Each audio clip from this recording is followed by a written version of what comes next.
Bonjour à tous, c'est ReptileFan. Donc on se retrouve pour une vidéo tutoriel comment créer un incubateur à moindre frais dans mon cas. Donc voilà, donc on se retrouve. Alors il vous faut tout d'abord en premier lieu un bac qui fait réservoir d'eau, donc qui n'est pas troué bien entendu. Moi, j'ai été faire les commerces près de chez moi. J'ai été voir une poissonnerie qui m'a gratuitement donné ce bac dans lequel ils mettaient les poissons avec de la glace dedans pour les maintenir au frais. C'est leur bac de livraison tout simplement. Donc je l'ai récupéré gratuitement. Donc il vous faudra un bac. Après la taille, c'est à vous de voir selon le nombre d'œufs que vous voulez mettre à incuber. Donc comme vous voyez, il y a un couvercle parfaitement hermétique, etc. L'eau garde bien dedans, donc il n'y a pas de souci. Ensuite, il vous faudra un grillage que vous trouvez dans n'importe quel magasin de bricolage. Moi, personnellement, c'est un ancien grillage de récupération que j'avais pour un de mes terrariums que j'ai récupéré. Il vous faudra quelque chose pour rehausser la grille du fond du bac. Donc moi, j'ai utilisé des verres à shooter. Comme vous voyez, j'en ai 6. Donc un dans chaque coin plus 2 au milieu. J'ai mis 2 bacs de grillons, les petites boîtes de grillons qu'on achète pour éviter que ça s'enfonce au milieu, pour être sûr. C'est pas très esthétique, mais ça remplit bien son rôle, donc voilà. Donc le principe est simple, en fait, il faut mettre de l'eau dans votre bac, en dessous la grille sur laquelle vous allez poser vos bacs où il y a les œufs dedans, bien entendu. Le principe étant que l'eau doit être chauffée par quelque chose de chauffant, donc là, moi j'ai fait avec un câble chauffant qui ne me servait plus, qui est isolé, donc l'eau ne rentre pas dedans, donc ça ne craint pas. Le câble est mis en dessous de la grille, donc dans l'eau, tout simplement. Et le câble en lui-même est relié à un thermostat, donc ça c'est la sonde du thermostat. Le thermostat est branché, le câble est branché sur le thermostat est branché avec le câble au secteur. Ensuite, il n'y a plus qu'à régler la température voulue. Donc là, je viens de mettre l'eau froide pour le mettre à chauffer pendant 1 ou 2 jours, enfin être sûr d'avoir la température en gros avant de mettre les œufs. Donc comme vous voyez, il est à 17 degrés. La température est prévue pour 28 degrés. Étant donné que ce qui nous intéresse c'est la température extérieure du bac, pensez bien à mettre, dans mon cas, mettre la sonde de votre thermostat à l'extérieur de l'eau et non à l'intérieur, car sinon c'est l'eau qui va être à 28 degrés, sachant que l'eau, si elle est à 28 degrés, l'extérieur perd environ 2-3 degrés. Donc vous allez être en dessous des températures pour incuber vos œufs. Donc il est très important, dans un cas comme le mien, de mettre votre sonde à l'extérieur de l'eau pour prendre la température extérieure, donc la température ambiante qui sera la même au final que celle des œufs. Donc voilà.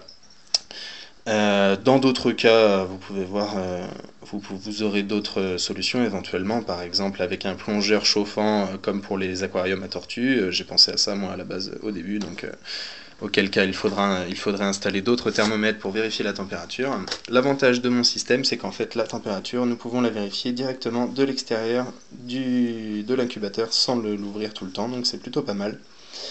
Et puis c'est surtout réglé en temps réel, donc c'est pour ça. Alors si vous l'achetez, il faut savoir que les thermostats sont quand même en règle générale assez chers. Celui-là j'en ai eu pour 45 € à l'époque où je l'ai acheté. Moi j'ai fait juste du matériel de récup, en fait ça me servait plus, du coup j'ai récupéré, donc ça m'a vraiment coûté très peu cher, pour être honnête. Je dois être à pas loin de 5 ou 10 € pour un incubateur, donc voilà, c'est vraiment rien. Voilà, l'eau, bon, comptez pas le prix de l'eau, ça sert à rien non plus, faut pas exagérer. Mais moi, c'est que avec du matériel de récupération, je m'en suis tiré pour 5-10 € et je me trouve avec un incubateur vraiment nickel, que je peux contrôler la température en temps réel et tout, donc c'est plutôt pas mal.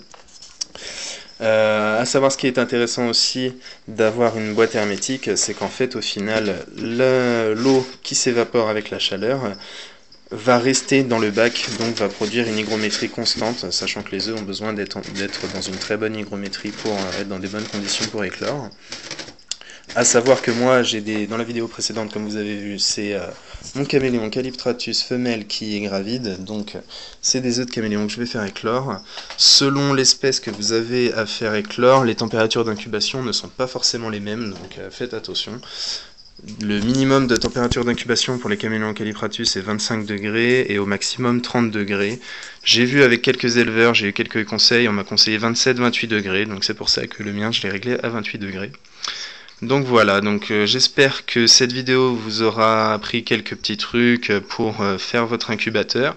Sachez que c'est pas la seule méthode de le faire, il y en a pas mal d'autres, vous pouvez faire ça avec un seau, avec pas mal de choses vraiment plus petites, après tout dépend de la taille que vous désirez. Donc voilà, on se finit sur une vidéo, sur une petite image de ma femelle qui est sur sa branche, qui va pas tarder d'ici quelques jours à pondre. Je suis assez pressé de voir, parce que ça va être ma première ponte que je fais et que j'incube. Donc voilà, j'ai réglé mon problème de lampe. Comme vous pouvez le voir, j'en ai racheté une. Ça fait enfin du bien de le voir bien éclairé, le terrarium. Donc voilà. C'est une Sunglow 100 watts. Donc après, pour les watts, il faudra voir selon le volume de votre terrarium en fait. Moi, c'est que des grands terrariums en fait que j'ai, d'où que des lampes de 100 watts au niveau des lampes de chauffe. Donc voilà, après ça dépendra de votre surface ou volume de votre terrarium. Donc voilà, j'espère que cette vidéo vous a plu, qu'elle vous aura appris quelques petits trucs, et puis n'oubliez pas, abonnez-vous. Allez, salut!